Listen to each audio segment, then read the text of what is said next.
ሰላም ጤና ይስጥልን። የጊዮን ዜና መረጃዎችን እንሆ። የእስክንድር ነጋ ቡድን የሆነው አፋሕድ ከሰሞኑ በተሰዋው ሁነኛ ኮሎኔል ታደሰ እሸቴ ምክንያት የብቀላ ዘመቻ አውጀው በጠላት ብልጽግና ላይ ከፍተኛ ድል እያገኘ ነው ሲሉ ይደመጣሉ። መልካም፣ በጠላት ብልጽግና ላይ የምትሳብ ምላጭ ሁሉ ቅዱስ ነችና በርቱ እያልሁ አማራ አንድነት ላይ ያላችሁ እሳቤ ምንድነው የሚል ተጠየቅ ላንሳ። አርበኛ ዘመነ ካሴ በአድዋ ድል በዓል መልእክቱ ለማሸነፍ አንድ መሆናችን ግድ ነውና አንድ እንሁን ሲል መልእክቱን አስተላልፏል። በደቡብ ጎንደር ያለው የአማራ ፋኖ አንድነት በጎንደርና የአማራ ፋኖ በጎንደር ጠቅላይ ግዛት የታቀፉ ፋኖች ልዩነታቸውን ወደ ጎን ትተው በአንድነት እየተዋደቁ መሆኑ ይበል የሚያሰኝ የሚበረታታ ተግባር ነው። አማራ እንደ ጎጃም ሁሉ በየቀጠናው አንዳንድ ወጣት ድርጅቶች ቢኖሩት የአማራ ፋኖ አንድነት በጣም በተፋጠነ ነበር። በሸዋ በእነ እስክንድር ታቀፈው ፋኖ ደግሞ የራሱን አርበኞች ለአማራ አንድነት ከጎጃም ከጎንደር ወሎ ለምን ተንከራተታችሁ ለምን አማራን አንድ ይሆናል በሚመስል ተቃርኖ አፍኖ ወስዶ እስካሁን እንዳገታቸው መሆኑም ታውቋል። በተያያዘም የኮሎኔል ታደሰ ሙሉነህ ብርጌድ ሰብሳቢ ታደሰ አስማረ በበኩሉ እንዲህ ይለናል። የአማራ ፋኖ እያደረገው ያለው ትግል የአማራን ሕዝብ ህልውና ማረጋገጥና ኢትዮጵያ ሀገራችንን በማጽናት እንዲሁም ሁሉንም ኢትዮጵያውያን እኩል የሚያስተናግድ ስርዓት ማንበርን ግቡ ያደረገ ነው። ከዚህ ፍትሃዊ ትግል በተቃራኒ የቆማችሁ ወገኖቻችን አሁንም አልመሸምና ከህሊናችሁ ታረቁ፣ ከእውነት ጎን ቁሙ፣ ለፍትህ ሙቱ፣ የሚጨፈጨፈው ወገናችሁን ታደጉ፣ ኢትዮጵያን አስቀጥሉ። አማራ ሁናችሁ በሆዳችሁ ተገዝታችሁ አድማ ብተና፣ ፖሊስ፣ ሚሊሻ እንዲሁም የብርሃኑ ጁላ አሽከር የሆናችሁ ማንነታችሁን እየወጋችሁ ያላችሁ ይበቃችኋል፣ ንቁ። እያጠፋችሁት ያላችሁ የእናንተን ማንነት መሆኑን ተረዱ። እየገደላችሁ ያላችሁት ወንድም እህቶቻችሁን፣ እናት አባቶቻችሁን፣ ልጆቻችሁን እንደሆነ ይገለጽላችሁና የአማራ ህዝብ እያደረገ ያለውን የህልውና ትግል ተቀላቀሉ። በቀጠናችን ለደህንነታችሁ አስተማማኝ ዋስትናን እንወስዳለን፣ ይበቃናል ብላችሁ ከማንነታችሁ ጋር ሁኑ።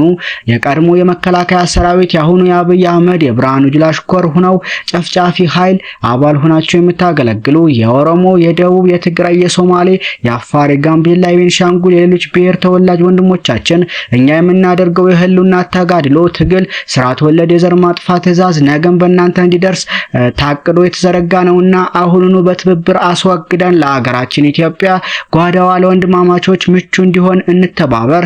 እኛ የምንዋደቀው ፍትህና እኩልነት ነጻነት የሰፈነባት ሀገር እንድትሆን መሆኑን አውቃችሁ ከዚህ በፊት እንደተቀላቀሉን ጓዶቻችሁ ሁሉ እናንተም አሽከርነትን ተጠየፉ።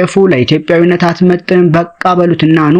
ከጨፍጫፊው ስርዓት ወጣችሁ ወደኛ ነው። ወደኛ ከመጣችሁ በኋላ አስፈላጊውን ሁሉ ወንድማዊ ድጋፍ ከማድረግ ባለፈ ቤተሰቦቻችሁ ጋር የማገናኘት ኃላፊነት እንወስዳለን እንወጣለን ሲል የአማራ ፋኖ በጎጃም አንደኛ ክፍለ ጦር ኮሎኔል ታደሰ ሙሉነህ ብርጌድ ሰብሳቢ ፋኖ ታደሰ አስማረ ገልጿል። ይህ በእንዲህ እንዳለ በዛሬው ዕለት የአማራ ፋኖ በጎጃም ድል በድል ሆኗል። በቋሪት ጠላት ተቀጥቅጧል። የአማራ ፋኖ በጎጃም ወታደራዊ አዛዥ ምክትል ሰብሳቢ ጀነራል ዝናቡ ንገረውና ምክትል ወታደራዊ አዛዥ ጀነራል የኔዓለም ዘለቀ በቀጥታ በመሩት ኦፕሬሽን በጠላት ላይ ከባድ ኪሳራ ደርሰውበታል።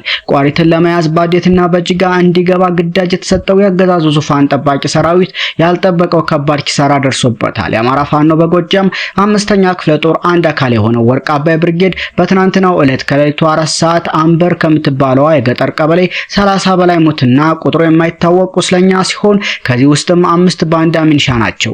ከዚህ በተጨማሪ ሐዲስ ዓለማየሁ 7ኛ ክፍለ ጦር ከትናንት ጀምሮ ከፍተኛ ውጊያ እያደረገ ይገኛል። ጠላት ከከተማ ወጥቶ ወደ ተለያዩ አቅጣጫ የተንቀሳቀሰ ሲሆን አይበገሬዎቹ የአብራጅት ብርጌድ ወደ ኮርክ የተንቀሳቀሰውን ጠላት ሲረፈርፉት ውለዋል። 7 ያገዛዙ አሽከሮችን በመደምሰስ ቀሪውን በማቁሰል ታሪክ ሰርተዋል። ጠላትም መቋቋም ሲያቅተው ወደ ምሽጉ ፈርጥጧል። ታድላ ጓሉ ብርጌድ አዋበል መብረቁ ብርጌድ ምስለሽ ዋሽ መገንጠያ ላይ በመሄድ ሚኒሻና አድማ ብተና ኃይል በደፈጣ ከባድ ኪሳራ ደርሶበታል። ቁጥሩ ያልታወቀ ጠላት መደምሰስም ተችሏል። ከዚህ ጋር በተያያዘ የጅቤ መገንጠያ የተቀመጠው የአሸባሪ ኃይል እርስ በርሱ መግባባት አቅቶት ሚኒሻዎችን የፋኖ ተላላኪ ናቸው በማለት ሲታኮስ አርፍዷል። በዚህም ከ3 በላይ ተላላኪ መሸኘቱም ተረጋግጧል። እንዲሁ የአማራ ፋኖ በጎጃም ህዝባዊ መድረኮችን ሲያካሂድም ውሏል። ህዝብን የያዘ ትግል ምንጊዜ ማሸነፍ አሸናፊ ነው። ህዝባችን በሁሉም ነገር ከፋኖ ጎን በመሆን አስተዳደሩን እያጠናከረ ከጎናችን መሆኑን በተለያየ መድረክ እየገለጸ ይገኛል። በዛሬው ዕለትም በምስራቅ ጎጃም ዞን ደባይ ጥላት ግን ወረዳ እና ስናን ወረዳ በተለያዩ ቀበሌዎች ህዝባዊ ውይይቶችም ተደርገዋል። ይህ በእንዲህ እንዳለ የአማራ ፋኖ በጎጃም ምክትል ህዝብ ግንኙነት በበኩሉ በየትኛውም ቀጠና ያላችሁ የህዝብ ግንኙነት ሙያ እየሰራችሁ ያላችሁ ወይንም የሶሻል ሚዲያ ተጠቃሚ ውጊያ ሳይቋጭ ወታደራዊ አስተያየት ሳይሰጥበት ወደ ሶሻል ሚዲያ አምጥቶ መለጠፍ በጥብቅ የተከለከለ ነው።